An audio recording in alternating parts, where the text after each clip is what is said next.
ఉన్న బంగారాన్ని విడిపించి ఆ రోజు ఆన్లైన్ రేటుకే మేము కొంటాం. Sharma gold company. నమస్కారం, వెల్కమ్ టు సుమన్ టీవీ. నేను గీతాంజలి. జూలై 17వ తారీఖున తొలి ఏకాదశి వచ్చిందండి. అయితే ఈ రోజున ఎటువంటి పూజ చేసుకోవాలి, ఏ దేవుణ్ణి ఆరాధించాలి, ఆలయానికి వెళ్తే సరిపోతుందా, ఇంట్లో ఏమైనా ప్రత్యేకంగా పూజ చేసుకోవాలా? చాలా మంది ఆ రోజున ఉపవాసం ఉంటారు. ఉపవాసం ఏ విధంగా ఉండాలి? ప్రత్యేకించి ఒంటిపూట ఉంటే సరిపోతుందా, పూర్తిగా ఉపవాసం ఉండాలా? ఒకవేళ ఆ రోజు ఆహారం ఏమైనా తీసుకుంటే ఎటువంటి పదార్థాలను ఆహారంగా తీసుకోవాలి? ఈ వివరాలన్నీ తెలుసుకుందాం. ప్రస్తుతం మనతో పాటు ఉన్నారు ప్రముఖ జ్యోతిష్యులు బ్రహ్మశ్రీ నందిబట్ల శ్రీహరి శర్మ గురువు గారు. వారితో మాట్లాడి మరిన్ని విషయాలు తెలుసుకుందాం. గురుగారు నమస్కారం అండి. వాగర్థావివ సంపృక్తౌ వాగర్థ ప్రతిపత్తయే జగతః పితరౌ వందే పార్వతీ పరమేశ్వరౌ. సదాశివ సమారంభాం శంకరాచార్య మధ్యమాం అస్మదాచార్య పర్యంతం వందే గురు పరంపరాం. ఆదిత్యాయ చ సోమాయ మంగళాయ బుధాయ చ గురు శుక్ర శనిభ్యశ్చ రాహవే కేతవే నమః. శృంగేరి పీఠాధిపతులకి, కంచి పీఠాధిపతులకి నమస్కారములు తెలియచేసుకుంటూ కార్యక్రమాన్ని ప్రారంభిద్దాం. జూలై 17వ తారీఖు తొలి ఏకాదశి. ఏకాదశి అంటేనే చాలా మంది ఆ రోజు ఉపవాసం ఉండాలి, ఏం తీసుకోకూడదు, వీలైతే ఆలయానికి వెళ్ళి రావాలి, ఆ తర్వాత రోజే ఆహారం తీసుకోవాలి, ఆ రోజు చాలా నిష్టగా ఉండాలి, ఇలా రకరకాలుగా వింటూ ఉండవని. అయితే ప్రత్యేకించి ఆషాఢంలో వచ్చేటువంటి ఏకాదశి, తొలి ఏకాదశి విశిష్టత ఏంటి? అసలు ఆ రోజున ఏం చేయాలి, ఎటువంటి పూజా విధానాన్ని ఆచరించాలి? తొలి ఏకాదశి అంటే దీనినే ప్రథమైకాదశి అని సంస్కృతంలో అంటారు. కానీ సంస్కృతంలో ప్రథమాన్ని మనం అచ్చ తెలుగులో మార్చుకుంటే తొలి అని వస్తుంది. కాబట్టి ఆ విధంగా తొలి ఏకాదశి ఇది. కాకపోతే మనకు 24 ఏకాదశులు ఉన్నాయి. ప్రతి నెలకి 2 ఏకాదశులు వస్తాయి. కాకపోతే ఈ తొలి ఏకాదశి మరియు ఉత్థాన ఏకాదశి అని చెప్పి కార్తీక మాసంలో శుద్ధ ఏకాదశి రోజున వస్తుంది. దీనికి ఉన్నటువంటి ప్రాముఖ్యత ఏంటనంటే, ఈ యొక్క తొలి ఏకాదశి రోజున విష్ణు భగవానుడు శయనించుతాడు. ఎక్కడ శయనించుతాడు? పాతాళ లోకంలో బలిచక్రవర్తికి ఇచ్చినటువంటి మాట ప్రకారము బలిచక్రవర్తి దగ్గర శయనాన్ని పొందుతాడు. పొంది మళ్ళీ కార్తీక మాసం ఏకాదశి రోజున ఉత్థాన ఏకాదశి అంటారు దాన్ని. ఆ కార్తీక మాసం ఏకాదశి రోజున ఈ విధంగా మళ్ళీ భూమండలానికి వస్తాడు. అంటే ఆ రోజున నిద్ర మేల్కొంటాడు. కాబట్టి ఈ విష్ణు భగవానుడు సృష్టి స్థితి లయకారకాలలో స్థితికారకుడు, అంటే మంచి చెడుని రక్షించేటువంటి అధిపతి. కాబట్టి ఈ అధిపతి అయినటువంటి విష్ణు భగవానుడు శయనించినటువంటి సందర్భంలో దీనిని నియమంగా పెట్టుకొని ఆషాఢం నుంచి కార్తీక మాసం అంటే 4 నెలలు దీన్ని చాతుర్మాస్య దీక్షగా ఉంటుంది, చెప్పుకుంటూ ఉంటారు. అయితే పూర్వకాలంలో ప్రజలందరూ కూడా ఈ యొక్క చాతుర్మాస్య దీక్షని ప్రారంభించిన వాళ్ళే, ఆచరించిన వాళ్ళే. రాను రాను రాను ఇది అడుగంటిపోయి కేవలం పీఠాధిపతులకి, యతీంద్రులకి, సన్యాసం తీసుకున్న వాళ్ళకి మాత్రమే కర్తవ్యముగా చేసుకునే విధానంగా మారిపోయింది. చాతుర్మాస్యం అంటే వాళ్ళు మాత్రమే చేసుకునేది, మనలాంటి గృహస్థులు కానీ మనం చేసుకునేది కాదు అని. కానీ పూర్వకాలంలో చేసుకునేవాళ్ళు. అయితే ఈ ఏకాదశి అనేటువంటిది ఎలా ఉద్భవించింది? వీక్షించేటువంటి సుమన్ టీవీ ప్రేక్షకులు కూడా ఈ ఏకాదశి సంబంధించినటువంటి సమగ్రమైన వివరణ మీకు తెలియచేస్తున్నాం. కాబట్టి ఈ యొక్క వివరణని మీరు ఆశాంతం వీక్షించండి. ఎందుకంటేనమ్మా, ఏకాదశి రోజున ఎవరైతే ఇటువంటి ఏకాదశి ఉత్పన్నము, ఏకాదశి ప్రాముఖ్యతను, ఏకాదశి రోజున మనం ఏం చెయ్యాలని చెప్పి తెలుసుకుంటామో ఆ తెలుసుకున్న విధానంతోనే మనకు పుణ్యం సంప్రాప్తిస్తుందట. కాబట్టి ఆశాంతం ఈ యొక్క ఏకాదశి ఉత్పన్నాన్ని వీక్షణ చేస్తే కొంతైనా పుణ్యం మనకు కలుగుతుంది. అసలు ఎలా ఉద్భవించింది తిథి అనేటువంటిది చూసుకుంటే, పూర్వము కృతయుగంలో తాళజంగుడు అనేటువంటి ఒక రాక్షసుని యొక్క కొడుకు మురాసురుడు. ఆ మురాసురుడు బ్రహ్మవర ప్రసాదముతో మునీశ్వరులని, యజ్ఞయాగాది క్రతువుల్ని, ప్రజలని నానా రకాలుగా హింసిస్తూ ఉంటే ఎవరు చెప్పుకుంటారు? రాజుకు చెప్పుకుంటారు, లేదా ఇంట్లో సమస్య వస్తే తండ్రికి చెప్పుకుంటారు. ప్రజలందరికీ సమస్య వస్తే భగవానుడికి చెప్పుకున్నారు, రాజులతో సహా. ఆ భగవానుడు విష్ణు భగవాను దగ్గరికి చెప్పుకున్నాడు. అప్పుడు విష్ణు భగవానుడు ఈ యొక్క మురాసురుని సంహరించాలనే ఉద్దేశంతో 1000 ఏళ్ళు ఘోరమైనటువంటి యుద్ధం చేసి అలసి సొలసిపోయి ఒక గుహలో విశ్రమించాడు విష్ణు భగవానుడు. ఆ విశ్రమించినప్పుడు ఆ స్వామి వారి దేహము నుంచి, విష్ణు భగవాను దేహము నుంచి ఒక దేవత ఉద్భవించి ఆ మురాసురుని సంహరించింది.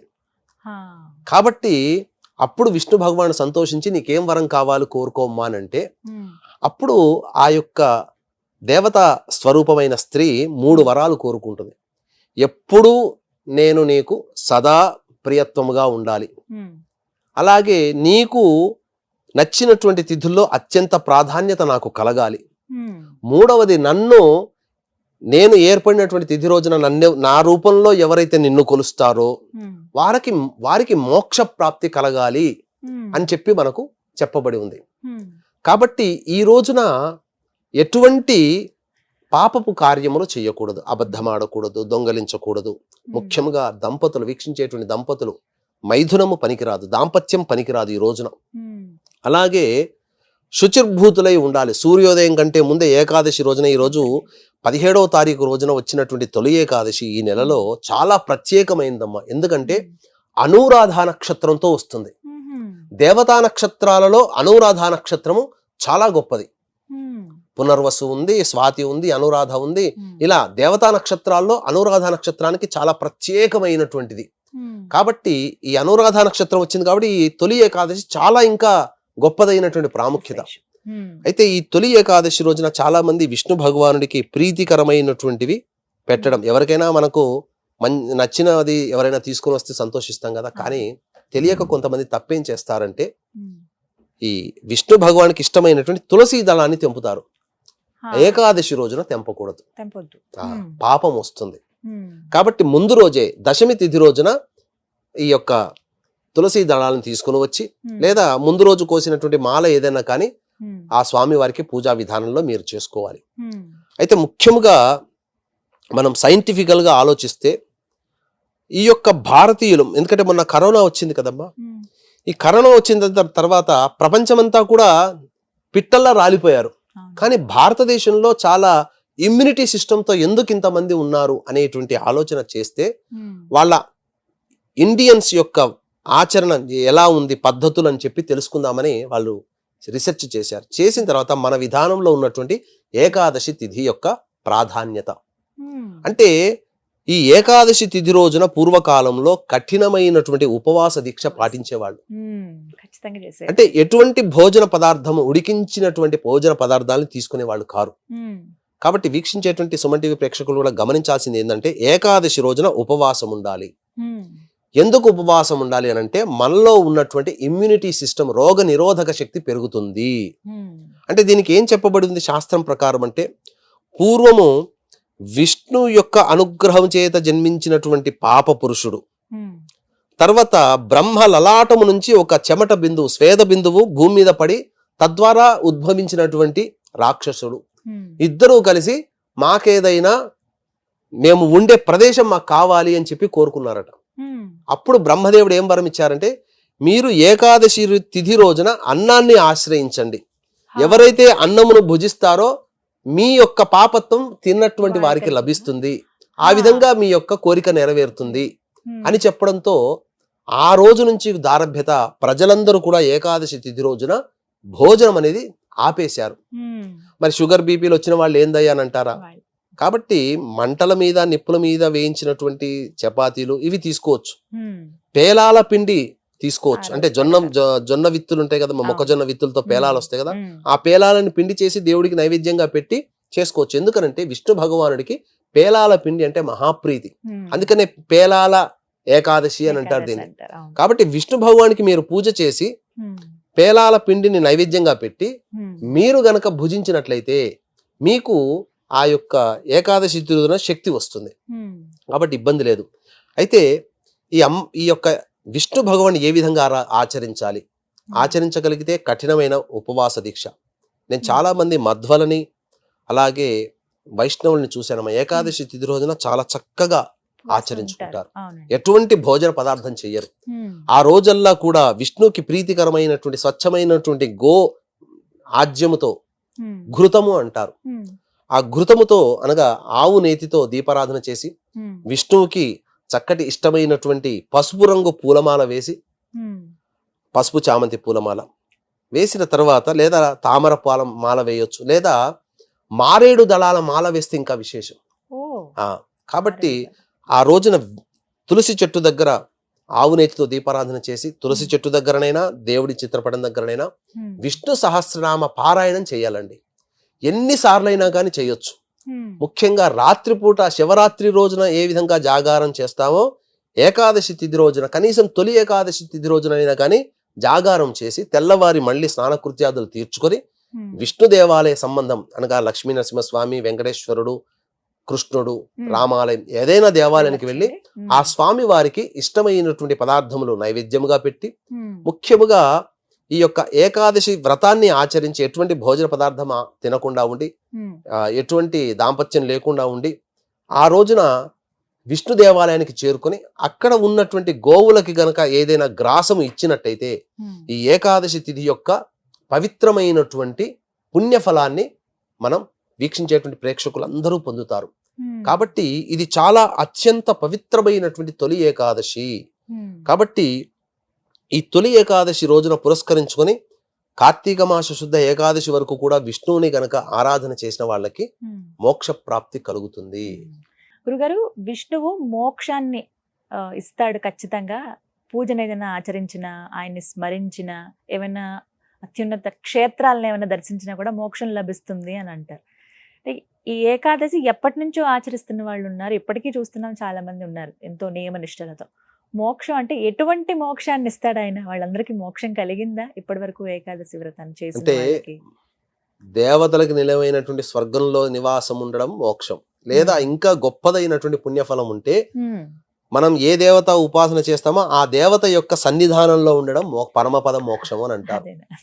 కాబట్టి ఇక్కడ గమనించాల్సిందంటే మోక్షము అని అంటే మనము కలియుగంలో జన్మించామమ్మా, ఎన్నో పాపకర్మలతో మనం పుట్టాం. అంత ఈజీగా మోక్షం అనేది రాదు. కాకపోతే మన పాపకర్మలన్నీ తొలగిపోయి మోక్ష మార్గానికి వెళ్ళేటువంటి మళ్ళీ మరుత్తర జన్మలోనైనా మంచి భావనలతో ఆధ్యాత్మిక చింతనతో గడిపే జీవితాన్ని మనకు ప్రసాదిస్తారు. ఇప్పుడున్నటువంటి కొద్ది సమయమే గొప్ప అనుకుంటున్నాం, కానీ మళ్ళీ వచ్చే జన్మ ఉన్నా లేదా మనకు నిజంగా ఈ జన్మలోనే మోక్షం ఉంటే మనకు భవబంధాలన్నీ తొలగిపోయి కష్టాలన్నీ తీరిపోయి అన్ని సెటిల్మెంట్ అయ్యి మన జీవితం మళ్ళీ ఆ దేవుడికి అంకితం అన్నట్టుగా మన జీవితం మారిపోతుంది. ఇక మోక్షం అని అంటారా? ఈ మోక్షానికి చాలా అంతరార్థం ఉంది. ఈ తొలి ఏకాదశి అంటే విష్ణువుకు సంబంధించినటువంటిది కాదమ్మా. కాబట్టి మోక్షకారకుడు ఈ యొక్క విష్ణు భగవానుడు. కాబట్టి ఈ రోజున ఎవరైతే పితృదేవతల్ని ఆరాధన చేస్తారో ఆ పితృదేవతలకి పేలాల పిండితో చేసినటువంటి నైవేద్యం గనక పెట్టినట్లయితే పితృదేవతలకు కూడా మోక్షం చెందుతుంది. కాబట్టి పితృదేవతా భావనతో పితృదేవతల చిత్రపటానికి దగ్గర కూడా దీపారాధన చేసి ఆ రోజున నైవేద్యంగా ఈ పేలాల పిండిని నైవేద్యంగా పితృదేవతలకు పెట్టి మోక్షాన్ని ప్రసాదించమని ఆ విష్ణు భగవానికి మనం విన్నవించుకుంటాం. ఎందుకంటే ఏ కుటుంబంలోని వాళ్ళు ఆ యొక్క విధానాన్ని ఆ వారసులే ఈ యొక్క మోక్షానికి సంబంధించినదిగా ప్రార్థన చేయాలి.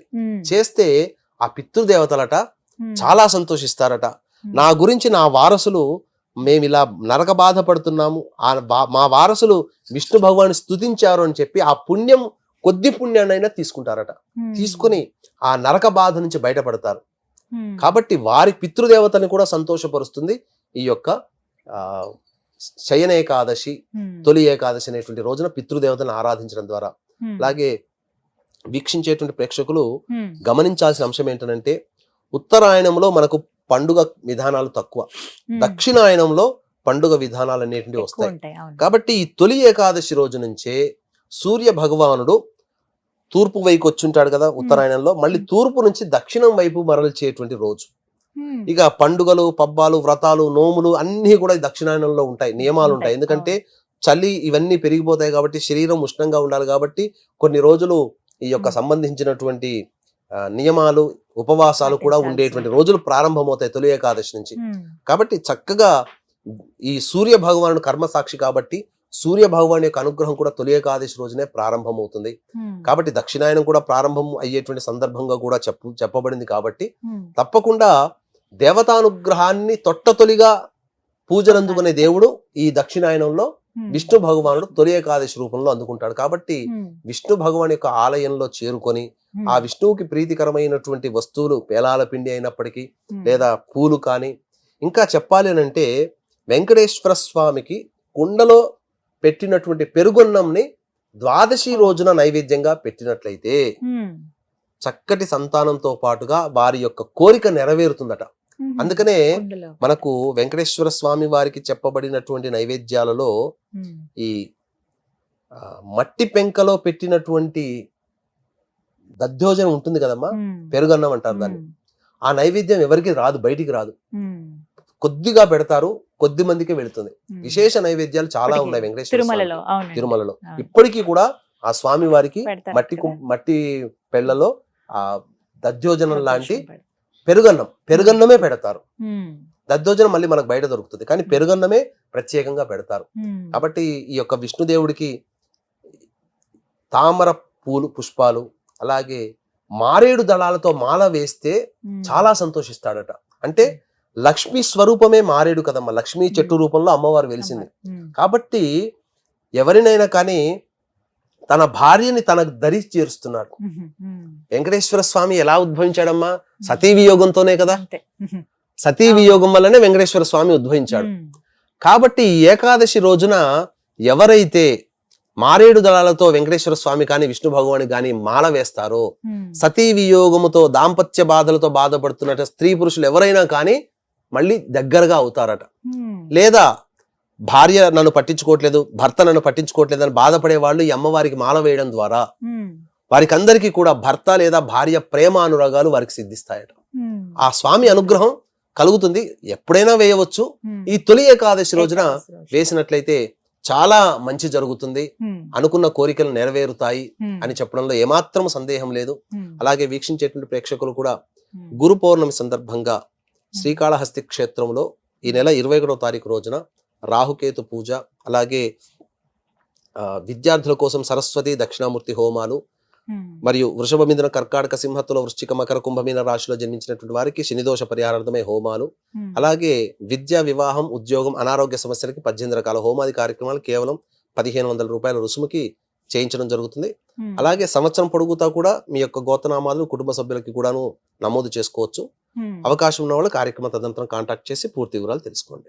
చాలా చక్కగా వివరించారు గురుగారు. నమస్కారం అండి. సర్వం శ్రీ ఉమామహేశ్వర పరబ్రహ్మార్పణమస్తు. విన్నారు కదా, తొలి ఏకాదశి ఏ విధంగా మనం ఆచరించాలో. అలాగే హోమాలు నిర్వహిస్తున్నారు ప్రత్యేకించి. అంటే సంవత్సరం పొడవునా ఏదో ఒక కార్యక్రమం ద్వారా ఆ దైవానుగ్రహం మనం పొందాలంటే మనకి వీలు కానప్పుడు మనం ఆలయానికి వెళ్ళలేము, కొన్నిసార్లు ఇళ్లలో వ్రతాలు చేసుకోలేము, కొన్ని పూజా కార్యక్రమాలు చేసుకోలేము. అలాంటి వాళ్ళ కోసం ప్రత్యేకంగా గురువు గారు కొన్ని హోమాలు నిర్వహిస్తున్నారు. వాటి గురించి పూర్తి వివరాలు తెలుసుకోవాలంటే మీకు స్క్రీన్ మీద నెంబర్ ఇస్తానండి. ఒకసారి కాల్ చేసి మీరు ఏ హోమం అయితే చేయదలుచుకుంటున్నారో, ఎక్కడ కావాలనుకుంటున్నారో ఒకసారి మీరు వివరాలు అడిగి చెప్పండి. అలాగే మీ పేరు మీ గోత్రాలు కూడా నమోదు చేసుకుంటే ఇంకాస్త సులువు అవుతుంది. దానికి సంబంధించిన రుసుము ఆ వివరాలన్నీ కూడా మీకు తెలియజేస్తారు. ఇది వాళ్ళ వీడియో. నమస్కారం.